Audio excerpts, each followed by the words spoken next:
a little failure in the tool here, so put that back together.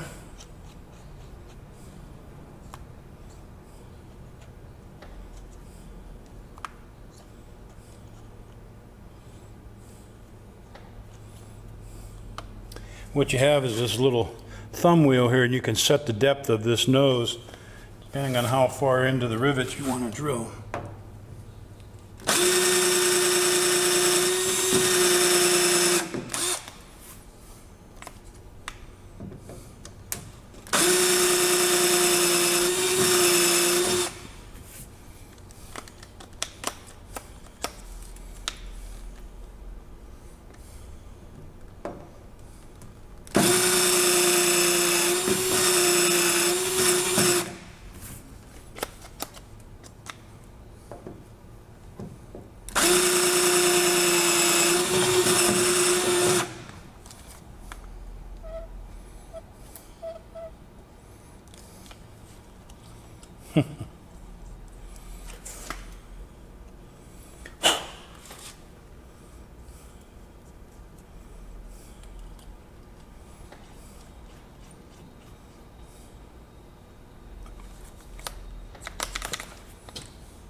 Okay, we'll get our little chisel out here and knock the heads off some more of these rivets.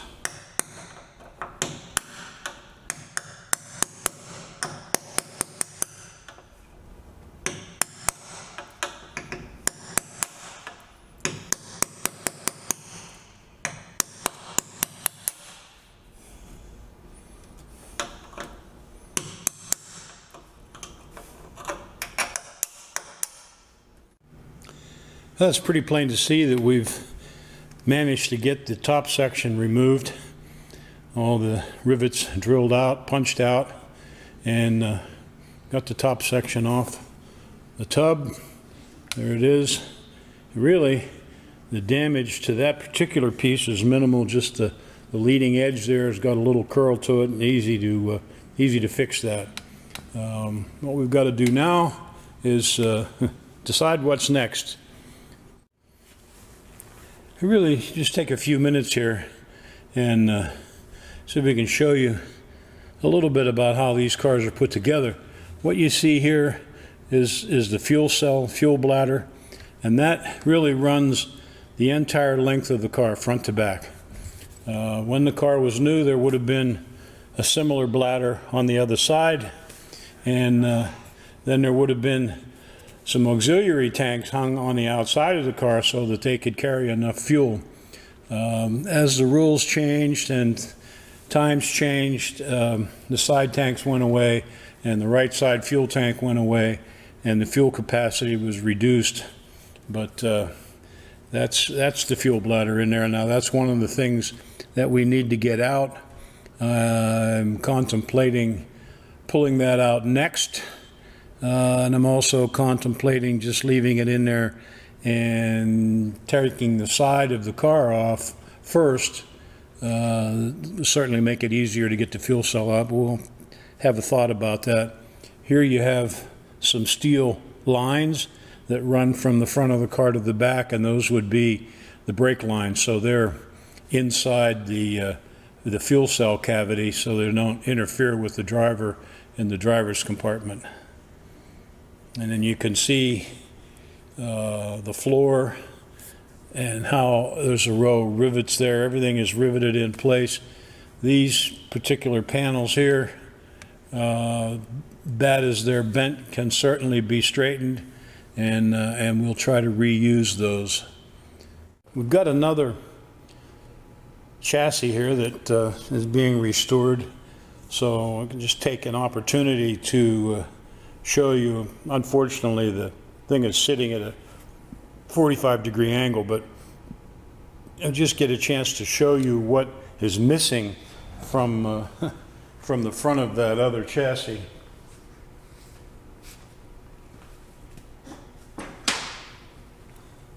So this, of course, is the front bulkhead that we showed you before. That's all torn up.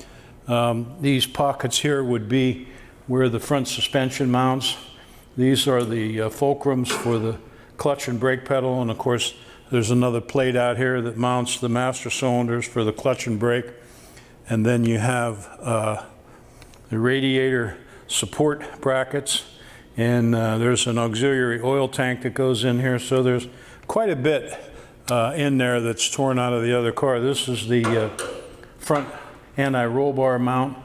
Got some brackets for Zeus buttons that hold the nose on. So all of that is going to have to be rebuilt and replaced in that other chassis. Down here you have mounting brackets for the steering rack, and at least we know what it's supposed to look like. We get another look at how these cars are put together. We took the side skin off that was riveted to this lip, but you also have this inner skin. There's one here, one over there, that comes up and is riveted to the outer skin before the top skin is put on. So when the top skin is put on, you have 3 layers of material here. But now that we've taken the top skin off, and you might be able to see it a little bit better over here where this is kind of peeled away here, this inner skin is riveted to the outer skin, and there's some flush rivets here that we're going to have to drill out in order to get those out. And those panels make up your cockpit area.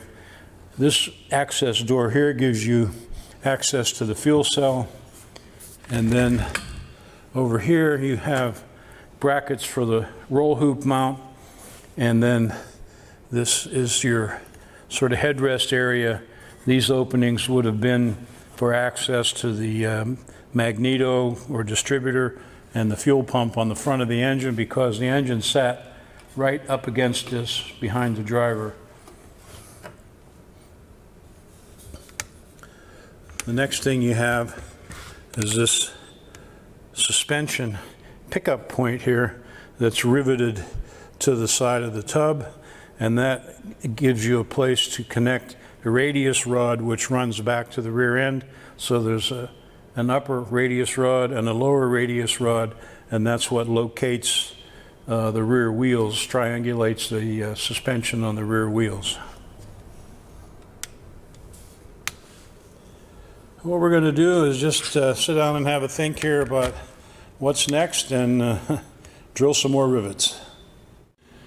Okay, we're just moving along here. We've decided to take the side of the car off. So we've drilled the rivets out at the top side, and now we got the car sort of rolled on its side and trying to tie it in place so we can go ahead and drill out all the rivets across the bottom and get that side skin off of there. Work, work, work.